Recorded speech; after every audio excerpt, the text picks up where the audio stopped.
So today I'd like to talk about Cloudplex secure connectivity with AWS PrivateLink. This is a great feature if you use Cloudplexes, want to use Cloudplexes, and also want to connect to private and public cloud endpoints in your own network. So to access the self-service UI, first you contact your CSM that can set that up for you in a dev org to try out.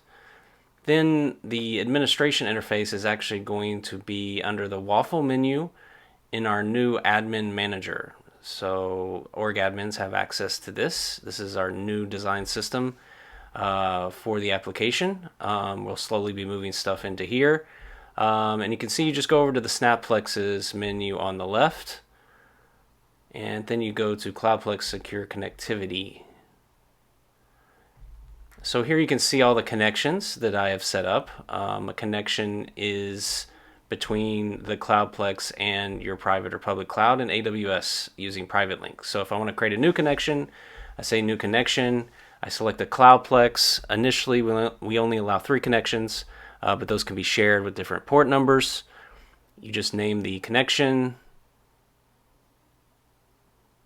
and click Next.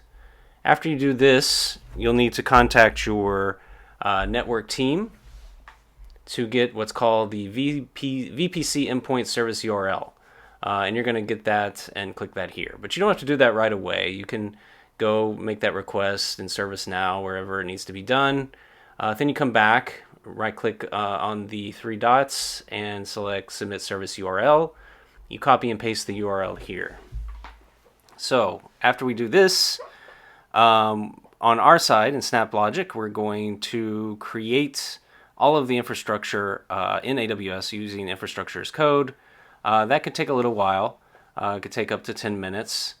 So cooking show style here, we're going to skip forward to some of the additional steps.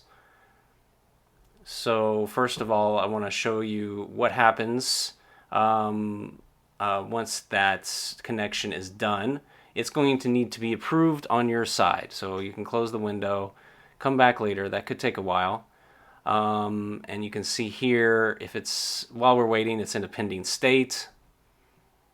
You can see in the details. So here I can click refresh. It's also going to update automatically once that's approved on your side by your AWS team.